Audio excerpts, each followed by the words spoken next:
నెల్లూరు ఈ మనవసిద్ధి నగరం గురించి వెంకటేశ్వర స్వామి చెప్పున్నాడు. ఏం చెప్పాడంటే, ఒకప్పుడు వీరబ్రహ్మేంద్ర స్వామి చెప్పారట, ఏమని, నెల్లూరు నేల ఈ పెన్నా నది పొంగి సదరంగా అయిపోయి జననష్టం జరిగి ఆ తర్వాత చాలా ఇబ్బంది జరుగుతుంది అని చెప్పున్నారు అని. దానికి రుజువేమిటి అంటే, ఒకసారి మీరు ఎప్పుడన్నా రంగనాయకుల స్వామి దేవాలయానికి వెళ్తే ఆ వెనక ఒకవైపు ఒక గుర్తు పెట్టుంది, ఫలానా రోజు ఇక్కడ ఎల్ల వచ్చింది, ఆ ఎల్ల వచ్చినప్పుడు నీళ్లు ఇక్కడ దాకా వచ్చాయి, రంగడు మునిగినన్ని నీళ్ళు వచ్చాయి అని ఉంది అక్కడ. అంటే కరెక్ట్గా అక్కడ దాకా నీళ్ళు వస్తే లోపల చిన్మయమైనటువంటి రంగనాయకుల స్వామి వారి పావనమైన విగ్రహం కూడా నీట మునిగే అంతగా వచ్చిందనమాట. అది మనకు తెలిసి ఇటీవల కాలంలో ఒకసారి వచ్చింది. సరే, ఆ వచ్చినప్పుడు వెంకటేశ్వర పెనబద్ది వెళ్తే మీద ఉన్నాడు. ఆ పక్కనుండే వాళ్ళు అడిగారు, పాపం వాళ్ళు ఏదో ఈ వీరబ్రహ్మం గారివి చదివి విని ఉంటాం కదా, మనలో చాలామంది అనుకుంటారు నెల్లూరు నేల సదనం అయిపోద్దని ఆయన చెప్పున్నారు, అది ఎప్పుడో అని.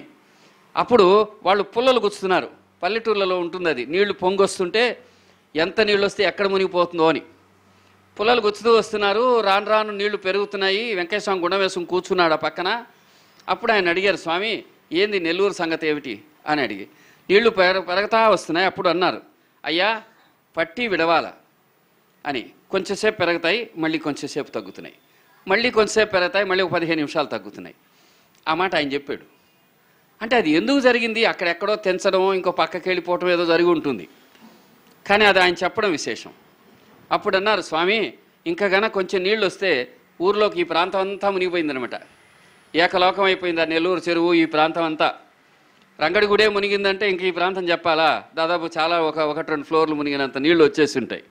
వచ్చినప్పుడు అప్పుడు ఆయన అన్నారంట, అయ్యా పై వాళ్ళు తీసేస్తారు. తమాషాగా ఏమైందంటే, ఒక దగ్గర ఎక్కడో తెగిపోయి వెంటనే నీళ్లు తగ్గడం ఆరంభించింది. అప్పుడు వాళ్ళు అడిగారు, స్వామి నెల్లూరు నేల సదరం అయిపోవడం అంటారు ఇదేనా అని. కాదయ్యా, అట్లా ఎప్పటికీ అవదు, రాబోయే 200 సంవత్సరాల వరకు మనం వేల్చినటువంటి అగ్నిహోత్రం నెల్లూరు నగరాన్ని కాపాడుతుంది అని చెప్పి ఆయన చెప్పారు.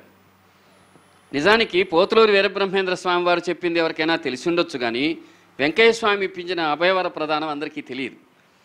కానీ ఈరోజు మనం చూస్తే ఈ స్థలాలన్నింటిలోనూ మనం గమనిస్తే ఆ విధంగా ఈ అవకాశం దాదాపుగా లేదు. నెల్లూరు సవిస్తారంగా అభివృద్ధి చెందుతూ మహానగరం అవుతోంది.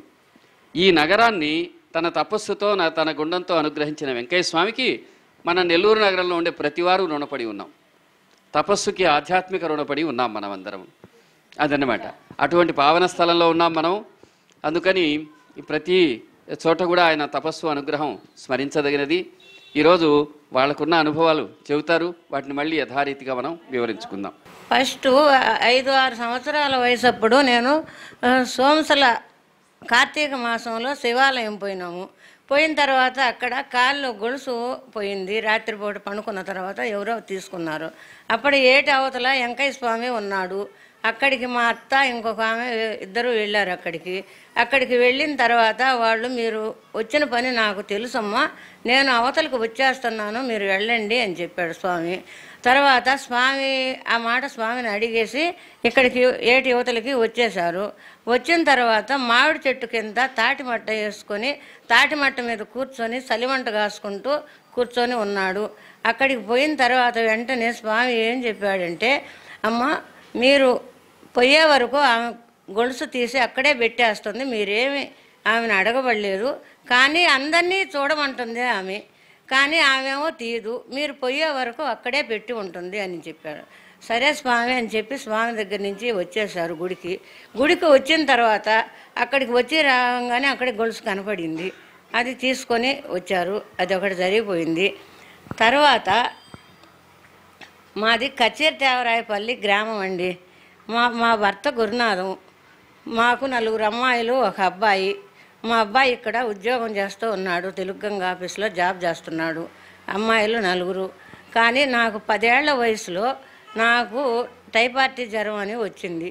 కానీ ఎక్కడ ఏ హాస్పిటల్ తిరిగినా ఎక్కడ తిరిగినా నీకు బాగా కాదు, మీరు కానీ ఉత్తరం కానీ తూర్పు కానీ పోవద్దు, దక్షిణం మార్గం పోండి, బిడ్డ బాగుంటుంది, లేకపోతే అపాయం జరుగుతుంది అని చెప్పాడు స్వామి. వెంకయ్య స్వామి చెప్పాడు. మా మేనత్త మమ్మల్ని తీసుకోపోకుండా మా అత్తే పోయి అడిగింది స్వామిని. అక్కడ పెనబద్దెల తిప్పకి పెన్నబద్దల తెప్ప మీద ఉన్నాడు. అప్పుడు మీకు 9 ఏళ్ళు. అమ్మా ఇప్పుడు మీ వయసు ఎంత? నాకు 66. 66 ఏళ్ళు. సంతోషం. అక్కడికి పోయి అడిగిన తర్వాత వేలిముద్ర కాగితాలు దారాలు ఇచ్చి అమ్మాయికి కట్టండి, మీ ఇంటికి గోడలకు కానీ దూలాలకు కానీ ఎక్కడైనా కనిపించండి, కానీ మీరు దక్షిణం తీసుకెళ్ళండి అమ్మాయిని, బాగుంటుంది అని చెప్పారు. మేము అప్పుడు రాజంపేట హాస్పిటల్కు తీసుకొని పోయి అక్కడ 1 నెల రోజులు ఉన్న తర్వాత నాకు జ్వరం బాగా అయిపోయింది. అమ్మా సంతోషం. రాజంపేటలో అంటే అప్పుడే అంత వైద్యం ఉంది. రాజంపేటలో అక్కడ ఏ డాక్టర్ అమ్మా? హోమియోపతి డాక్టర్ అని అక్కడికి తీసుకెళ్లారు. అక్కడికి తీసుకెళ్లిన తర్వాత 1 నెల రోజులు హాస్పిటల్లోనే ఉన్నాను. జ్వరం అంతా బాగా అయిపోయిన తర్వాత తల ఎంట్రుకలు ఏం లేకుండా రాలిపోయినాయి. ఒకప్పుడు టైఫాయిడ్ వస్తే వెంట్రుకలన్నీ రాలిపోయినాయి. ఆ స్వామి చెప్పిన ప్రకారం పోబట్టి మాకు నయం జరిగింది. మళ్ళీ ఒకసారి మా అత్త ఎందుకో అక్కడికి పోయింది, కానీ అమ్మాయికి బాగుందమ్మా అని అడిగారు ఆయన. అడిగిన తర్వాత అమ్మాయికి 5 మంది సంతానం ఉంది అని చెప్పారు. పెళ్లి కాకముందే ఆయన 5 మంది సంతానం అని చెప్పారు. ఎంత వయసు అప్పుడు? అప్పుడు అదే 11 ఏళ్ళు అట్లా, చిన్న బిడ్డ అప్పుడే. అంటే మా అత్త మాత్రం సంతానం 5 మంది ఉన్నారు అంటున్నారే స్వామి, మీకు ఆడ సంతానమా మగ సంతానమా అనేది మా అత్త అడగలేదు. అడగల. మళ్ళీ మా ఆయన ఒక తడవ మా అత్త ఇద్దరు పోయినారు. పోయిన తర్వాత పెళ్ళి అయిందా అని అడిగింది స్వామిని. అడిగితే ఆయన ఎవరమ్మా, ఆయనే కదా అని చెప్పాడు. అట్ట కదా, అట్లా ఇక్కడ మంచి సరదా అయిన విషయం. వెంకయ్య స్వామి వీళ్ళ పెద్ద ఆమె తమాషా పడింది. ఈయన్ని వీళ్ళ ఆయన్ని ఇద్దరిని తీసుకొని పోయి ఈ అమ్మాయికి పెళ్లి అవుతుందా స్వామి అనో ఏదో అడిగింది. పెళ్లి అయిందా స్వామి అనో, పెళ్లి ఆయనే కదమ్మా వాళ్ళ ఆయన అన్నారు. ఆయన వచ్చేసిండ్రు. తర్వాత బాగానే ఉన్నది. మళ్ళీ ఒక రోజు కల్లో కనపడి స్వామి ఇట్లా వెన్న ముద్దలాగా చేతిలో పట్టుకొని ఇట్లా అట్లా 2 చేతుల్లో మార్చుకుంటా మా వాకిటి తనక వచ్చేసిండు. స్వామి ఎందుకు గాంధీ తాతలాగా ఉన్నాడే ఏంది అని చెప్పి ఇంట్లో నుంచి వచ్చేసినాను నేను. అమ్మా నా మీద నాకు నమ్మకమేనా అని 3 సార్లు అడిగాడు. స్వామి నీ మీద నాకు నమ్మకమే ఉంది, నాకు ఫస్ట్ ఆరోగ్యం బాగలేనప్పుడు కూడా మీ దగ్గరికే వచ్చాం కదా, నాకు నీ మీద పూర్తి నమ్మకం ఉంది స్వామి అని నేను చెప్పాను. చెప్పిన తర్వాత ఆ వెన్న ముద్ద నా చేతిలో పెట్టి ఆయన మాయమైపోయిండు. చూసేసరికి మాయమైపోయిండు.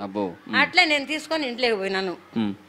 పోయిన తర్వాత అప్పుడు బాగానే ఉండింది. ఏదైనా అనుకుంటే మాకు కల్లో స్వప్నంలో బాగా కానొస్తాడు ఆయన, నిజ రూపంగా కానొస్తాడు, ఇప్పటికి అప్పటికి కూడా కానొస్తాడు.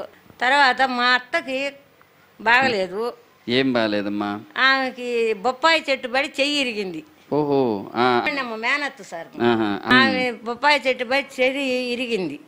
అంతకుముందు 3 దఫాలు కాళ్ళు చేతులు ఇట్నే ఇరిగినాయి ఆమెకి, అయినా బాగానే ఉండింది. మళ్ళీ బొప్పాయి చెట్టు పడి చెయ్యి ఇరిగిపోయింది. ఇక్కడ 8 కట్లు కట్టించిన ఇక్కడ నెల్లూరులోనే. దేవుడా! కట్టిస్తే కట్టుకోవాలా. కొండారెడ్డి డాక్టర్ దగ్గరికి పోతే చెయ్యి తీసేయించాలమ్మా అని చెప్పారు. అంతలేక మా అబ్బాయి మెడ్రాస్ లో ఉన్నాడు. మెడ్రాస్ ఫోన్ చేస్తే వద్దమ్మా మీరు ఆ పని చేయొద్దు, నేను వచ్చేస్తున్నానని నైట్కే బయలుదేరి వచ్చేసాడు. ఆ అమ్మాయిని ఉదయాన్నే 4 గంటల బస్కి వెళ్ళిపోయాము. వెళ్ళిపోయి అక్కడ జనరల్ హాస్పిటల్లో చేర్చాము. జనరల్ హాస్పిటల్లో చేర్చాము. అక్కడ 1 నెల ఉన్నాం.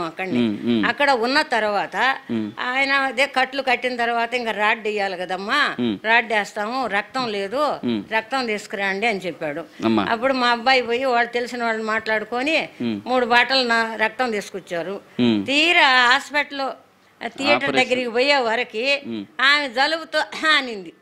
అనేటప్పటికి ఆ డాక్టరు మేము ఆపరేషన్ చేయము ఈరోజు అని వాయిదా చేశారు.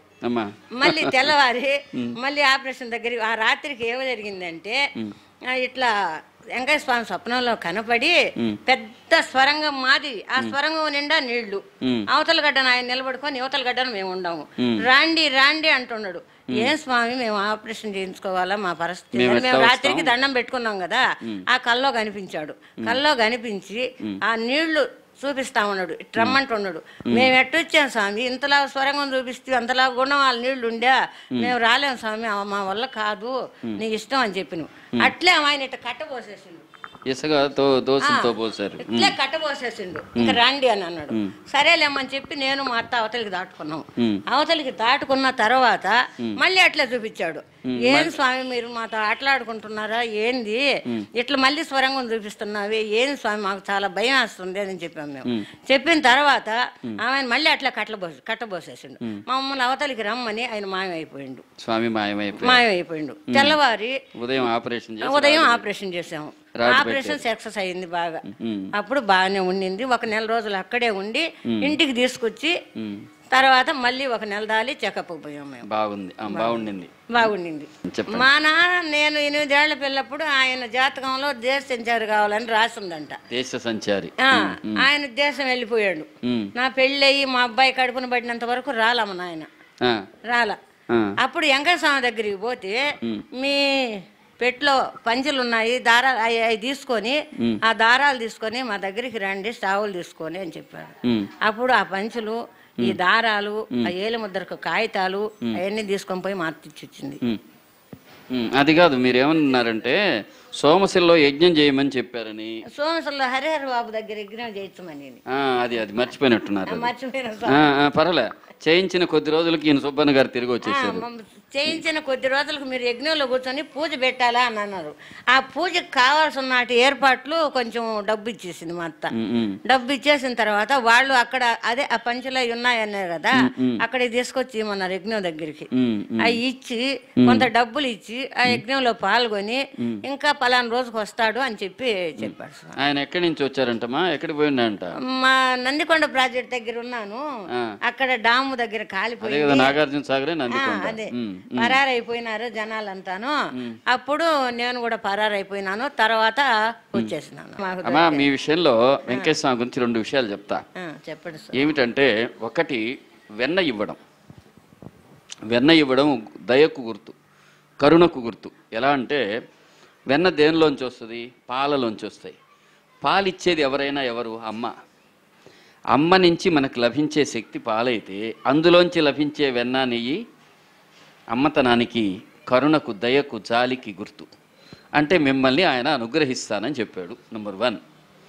రెండవది, మీరు ఆ మద్రాస్ కళ ఉందే, ఆ కళ మిమ్మల్ని చాలా గొప్ప కళ. అది మీకు కష్టాలు ఎన్నొచ్చినా, కష్టాలనే సముద్రాలు ఎన్ని దాటలేని వచ్చినా ఆయన దరిచేర్చి కట్టవేసి సేతువు గట్టి తీసుకుపోయినట్టు మిమ్మల్ని తీసుకెళ్తాడని రెండవ అర్థం. అంటే మనం ఏమనుకోవాలంటే, మీ అమ్మగారికి బాగలేకుండా వచ్చిందే మేనత్తో ఎవరు, ఆ బాగలేకుండా వచ్చింది ఆమె ప్రారంధవశాత్తు వచ్చిన స్వామి అనుగ్రహము ఆమెను కాపాడింది అని దాన్ని మనం భావించవాలి. అయితే దాన్ని ఇప్పుడు ఎట్లా అప్లై చేసుకోవాలి? ఇప్పుడు మన కుటుంబాలని, పిల్లల్ని, వీటన్నిటిని కూడా ఆ దయ కాపాడుతూ ఉంటుంది అని ప్రతినిత్యము మీరు గన మీ ఇష్టదైవాన్ని స్మరించిన, స్వామినే అనుకున్న ఆ అనుగ్రహం మన కుటుంబాన్ని బిడ్డల తరం కాపాడుతుంది. అసలు మీ ఊరు గురించి నీకు తెలుసా? మా ఊరు గురించి నాకేం తెలుసు? నాకు తెలుసు, చెప్తా. శ్రీకృష్ణదేవరాయలు పరిపాలించిన ప్రదేశం అది. అవునంట. ఆ శ్రీకృష్ణదేవరాయల కంటే ఆయన అదృష్టం ఏంటంటే తిమ్మరుసు అనే మంత్రి. ఆ తిమ్మరుసు అనే మంత్రి పరిపాలనా దక్షుడు. ఆయన మహా తెలివిగలవాడు. అన్నిటికంటే ముందు అతన్ని బిడ్డలాగా చూసినవాడు. ఆయన చాలా పూజ్యభావంతో మాట్లాడేవాడు తిమ్మరుసు మంత్రి. ఆయన ఏం చేశాడంటే పరిపాలనను బాగా విభజించి అక్కడక్కడ ఒక్కొక్క చాలా గ్రామాలు ఉంటాయనుకో, ఆ మధ్యలో ఒక చోట ఒక కచేరీ కట్టేవాడు. కచేరీ అంటే మీటింగ్ ప్లేస్, మీటింగ్ చావిడి లాంటిది అనమాట. ఆ చుట్టుపక్కల వాళ్ళందరూ పల్లెల్లో పరిపాలన చేసేవాళ్ళు, పాలెగాళ్ళు, వాళ్ళు వీళ్ళు అందరూ వచ్చి అక్కడ రాజుగారికి కట్టాల్సింది కడతారు. రాజప్రతినిధులు వచ్చి అక్కడ పరిపాలన గురించి చెబుతారు. అందుకని ఆ విధంగా ఒక దేవరాయ పల్లె ఉందనమాట. అంటే అర్థమైంది, కృష్ణదేవరాయల పేరుతో కట్టుకున్నారు అది. ఆ దేవరాయుడి పల్లెలో కచేరీ కట్టారు. అందుకని అది కచేరీ దేవరాయ పల్లె అయింది. మా ఇంటికి ఎదురుగానే సార్ కచేరీ ఉండింది. ఆ కచేరీకి వస్తూ తిమ్మరుసు ఏం చేశాడంటే ఇటువైపు నుంచి అటువైపు నుంచి కూడా వచ్చినట్టున్నాడు ఆయన. ఒకసారి అనంతసాగరం నుంచి వచ్చాడు. వచ్చినప్పుడు ఆయనకి ఏమనిపించిందంటే, ఒరే ఇట్లా 2 కొండలు ఉన్నాయి, ఈ మధ్యలో గన ఒక కట్ట కడితే దాని మీద రోడ్డు వేసి దారి ఉంటుంది, ఆ నీళ్లను గన ఉపయోగిస్తే ఈ గ్రామాలకు పండద్ది. కిందంతా పల్లం, సుభిక్షమైన భూమి ఉంది, కానీ నీళ్లు వ్యర్థమైపోతున్నాయి. అందుకని ఆయన ఏం చేశాడంటే ఆ 2 కొండల మధ్యలో తన సొంత డబ్బుతో తిమ్మరుసు చెరువు దోవిచ్చాడు. అక్కడ ఉండే చెరువు పేరు తిమ్మరసు చెరువు. మీరు కావాలంటే ఆడ పోయి చదవండి. అన్నసాగరం చెరువు. అనంతసాగరం చెరువునే తిమ్మరుసు చెరువు అంటారు. తిమ్మరుసు సొంత డబ్బుతో ఒక బ్రహ్మాండమైన చెరువు కట్టించాడు. మన నెల్లూరు జిల్లాలో జరిగిన మంచి పనులలో అది ఒకటి అనమాట. అక్కడి నుంచి ఆ ప్రాంతంలోంచి ఈయన ఇక్కడ కచ్చేరి దేవరాయపల్లికి వచ్చి అక్కడ పరిపాలన జరిగినట్టు తెలుస్తుంది. కృష్ణదేవరాయల నాటి ఊరు వీళ్ళ ఊరు, చారిత్రక ప్రసిద్ధి గల ఊరు ఇది.